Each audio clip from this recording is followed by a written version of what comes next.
Murder number 2 for 2018 occurred during news time on Tuesday night in the rather quiet neighborhood of Belama Phase 2 on the north side of Belize City. Residents say the blasts of 7 to 8 shots echoed in the distance as a couple was fired upon.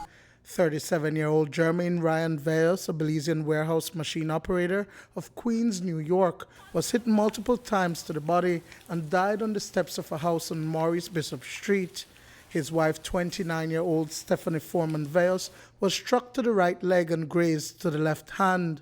The duo was returning home from a shop when 2 masked gunmen appeared and fired shots in their direction. It sounded like pop shots at first.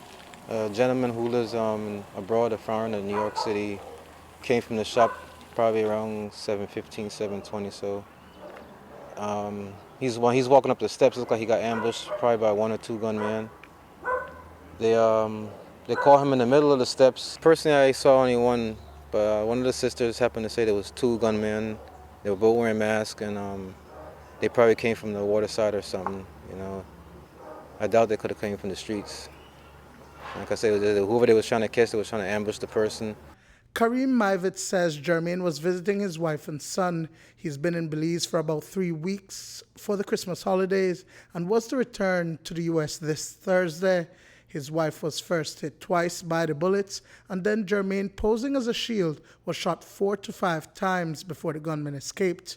He was just in the house all day, and being that he's leaving tomorrow, which is Thursday, he just wanted to spend a little extra time with his wife, you know, go for a little while, leave food, ice cream, whatever the case may be. It was early in the evening. She just got off work. She looked a little stressed, from my understanding. He just wanted to spend some time before it was his time to leave.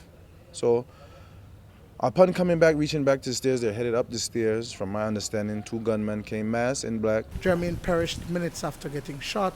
Stephanie was rushed to the Carl Hushton Memorial Hospital for treatment and has since been released. He was still breathing, everything still, you know, like he was in shock. So we was telling the police to carry the man to the hospital, but they didn't want to carry the body. He was even dead. The sister's still on the steps screaming. They didn't want to carry the man. Yeah, we had no right to carry the man, you know, so unfortunately, this is the outcome. It appears that Vellos was not the intended target, and the incident may have been a case of mistaken identity.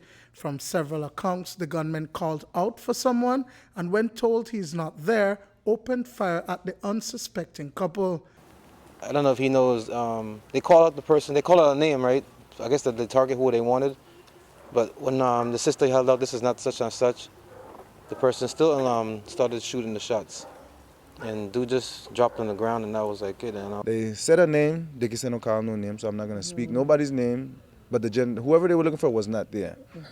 So I don't know what happened. They just started letting off shots. The wife was hit first, and him being the man that he is, he's so strong and he's so loving, and he stepped in front of her, so he received the rest of the blow, you know. And she's there holding him, and the ambulance arrived, and he wasn't responding. So.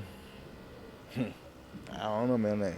Just basically, he didn't survive. He's the one that got the fatality. So at the end of the day, it's just mistaken identity. Whoever you are, you know what you did. Just it's the wrong guy. Just turn yourself in. Just a short message from me to you. You know what I'm saying? Don't let it go more than it has to go. You know what I'm saying? You know you did the wrong thing. If you have a heart, turn yourself in. Duane, Moody for News 5.